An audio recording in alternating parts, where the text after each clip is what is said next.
Doctor K T Jaleel നോക്കൂ, നേരത്തെ ഞാൻ തുടങ്ങുമ്പോൾ തന്നെ ചോദിച്ചൊരു ചോദ്യത്തിലേക്ക് തിരികെ പോവുകയാണ്. ഇ പി ജയരാജൻ കിട്ടുന്ന അവസരങ്ങളെല്ലാം തന്നെയും ലീഗുമായി ബന്ധപ്പെടുത്തുകയാണ് ചെയ്യുന്നത്. ആ, നമുക്കറിയാവുന്നതുപോലെ പൗരത്വ നിയമ ഭേദഗതിയുടെ കാര്യത്തിനകത്ത്, പിന്നീട് NRCയുടെ കാര്യത്തിനകത്ത്, അത് കഴിഞ്ഞതിന് ശേഷം ഇപ്പോൾ ഏറ്റവും ഒടുവിൽ പലസ്തീൻ വിഷയത്തിൽ, ഇപ്പോൾ രാമക്ഷേത്ര പ്രതിഷ്ഠാ ചടങ്ങിൻ്റെ കാര്യത്തിനകത്ത് താങ്കൾ പ്രൊജക്റ്റ് ചെയ്യാൻ ശ്രമിക്കുന്നത് എന്ന് പറയുന്നത് അവിടെ കമ്മ്യൂണിസ്റ്റ് പാർട്ടിയാണ്, ഇടതുപക്ഷമാണ് കൃത്യമായ നിലപാടെടുക്കുന്നത്. കോൺഗ്രസ്സിന് അതിന് കഴിയുന്നില്ല.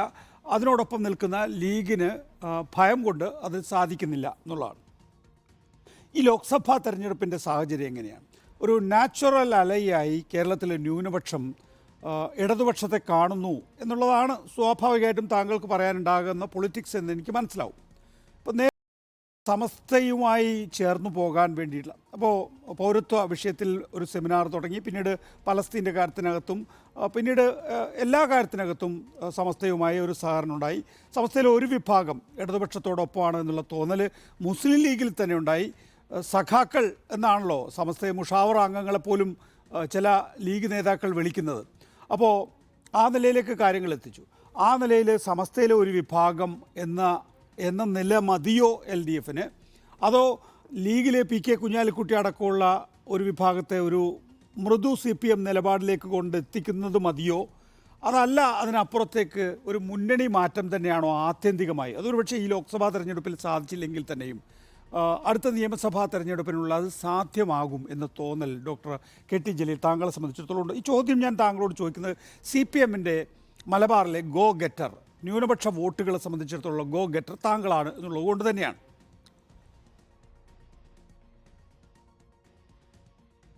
മുസ്ലിം ലീഗ് പാർട്ടിയെ ഇടതുപക്ഷ ജനാധിപത്യ മുന്നണിയുമായിട്ട് അടുപ്പിക്കുക, അല്ലെങ്കിൽ അവരെ മുന്നണിയിൽ കൊണ്ടുവരിക എന്നുള്ളത് CPIMൻ്റെയോ ഇടതുപക്ഷ നേതാക്കളുടെയോ പരിപാടിയാണ് എന്ന് ഞാൻ കരുതുന്നില്ല. എന്നാൽ പല വിഷയങ്ങളിലും കോൺഗ്രസിൻ്റെ, മുസ്ലിം ലീഗിൻ്റെ മുഖ്യ ഘടകകക്ഷിയായിട്ടുള്ള കോൺഗ്രസിൻ്റെ നിലപാട് ലീഗിൻ്റെ നിലപാടുമായി വിരുദ്ധമായിട്ട് നിൽക്കുന്നതാണ്. മുസ്ലിം ലീഗ് പല ഘട്ടങ്ങളിലായിട്ട് കോൺഗ്രസിൻ്റെ ഈ നിലപാടിനെതിരായി അവരുടെ അഭിപ്രായങ്ങൾ വ്യംഗ്യമായി പറയാറുമുണ്ട്, ചിലപ്പോഴെങ്കിലും പരസ്യമായി സൂചിപ്പിക്കാറുണ്ട്. അത്തരമൊരു സന്ദർഭത്തിൽ ഇടതുപക്ഷത്തിൻ്റെ നിലപാടിനോട് ചായ്വ് മുസ്ലിം ലീഗിൻ്റെ സമീപനത്തിന് വരുന്നു. ആ കാര്യം ഇടതുപക്ഷ നേതാക്കന്മാർ ഞങ്ങളുടെ നിലപാടിനോട് ലീഗ് യോജിക്കുന്നു, എന്നാൽ ലീഗ് അംഗമായിട്ടുള്ള ഐക്യജനാധിപത്യ മുന്നണിക്ക് നേതൃത്വം നൽകുന്ന കോൺഗ്രസിൻ്റെ നിലപാട് അതിൽ നിന്ന് ഭിന്നമാണ് എന്ന് വ്യക്തമാക്കും. അത് സ്വാഭാവികമാണ്. അത്തരമൊരു സന്ദർഭത്തിൽ അതിനെ ഒരു രാഷ്ട്രീയ സഖ്യമായിട്ടോ അല്ലെങ്കിൽ സഖ്യത്തിൻ്റെ സൂചനയായിട്ടോ കാണേണ്ടതില്ല.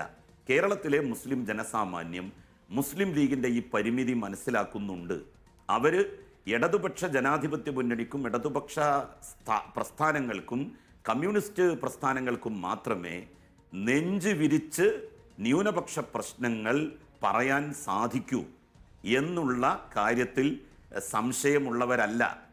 അങ്ങനെയുള്ള ഇടതുപക്ഷത്തിന് ഇന്ത്യയുടെ പാർലമെൻറ്റിൽ വ്യക്തമായിട്ടുള്ള പ്രാതിനിധ്യം ഉണ്ടാവണം. ഉണ്ടായാൽ മാത്രമേ അവരുടെ പ്രശ്നങ്ങൾ അവതരിപ്പിക്കപ്പെടുകയുള്ളൂ. ലീഗിൻ്റെ 2 പാർലമെൻറ്റ് മെമ്പർമാർക്ക് അല്ലെങ്കിൽ 3 പാർലമെൻറ്റ് മെമ്പർമാർക്ക് ഒരുപാട് പരിധികൾ ഉണ്ടാകുന്നു, പരിമിതികൾ കടന്നു വരുന്നു എന്നുള്ളത് മുസ്ലിം ജനസാമാന്യം മനസ്സിലാക്കി തുടങ്ങിയിട്ടുണ്ട്.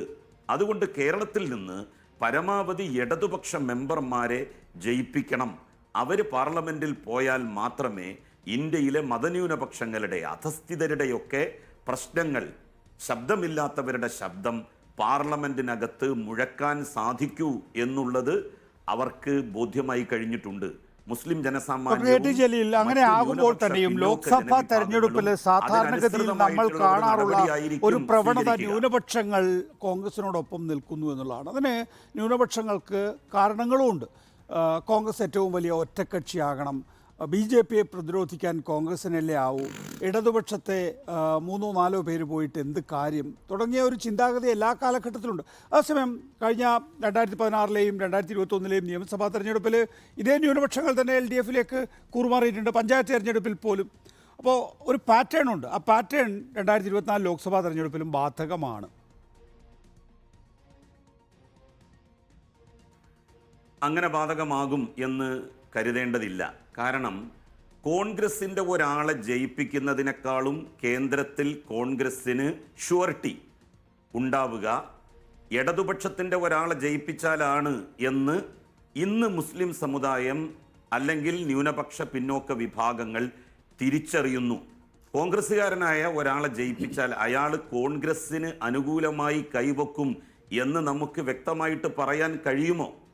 എന്നാൽ ഇടതുപക്ഷക്കാരനായിട്ടുള്ള ഒരാളെ ഇവിടെ നിന്ന് ജയിപ്പിച്ചാൽ BJP വിരുദ്ധ സർക്കാരിന് അത് നേതൃത്വം നൽകുന്നത് ആരുമാവട്ടെ, കോൺഗ്രസ് ആവട്ടെ മറ്റേത് പാർട്ടികളാവട്ടെ, അവർക്ക് അനുകൂലമായി കൈവക്കാൻ ഇടതുപക്ഷത്ത് നിന്ന് ജയിക്കുന്ന ഒരാളെയും ഒരു റിസോർട്ടിലേക്കും കൊണ്ടുപോകേണ്ട കാര്യമില്ല.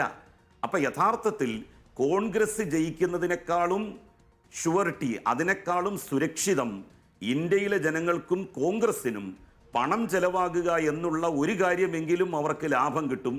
ഇടതുപക്ഷത്തിൻ്റെ സ്ഥാനാർത്ഥികളെ ജയിപ്പിച്ചാൽ അവരെ ആരും ചാക്കിൽ കയറ്റാൻ വേണ്ടി പണവുമായി വരില്ല.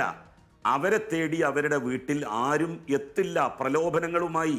അപ്പോൾ കേരളത്തിൽ നിന്ന് ഇടതുപക്ഷ സ്ഥാനാർത്ഥികൾ ജയിച്ചു പോകുന്നതാണ് കേന്ദ്രത്തിൽ BJP വിരുദ്ധ സർക്കാർ ഉണ്ടാക്കാൻ ഏറ്റവും സുരക്ഷിതമായിട്ടുള്ള വഴി എന്ന തിരിച്ചറിവ് 2024 ലോക്സഭാ തെരഞ്ഞെടുപ്പ് വരുമ്പോൾ എല്ലാ വിഭാഗം ആളുകൾക്കും ഉണ്ടായിട്ടുണ്ട് എന്നുള്ളത് നിങ്ങൾ മനസ്സിലാക്കണം.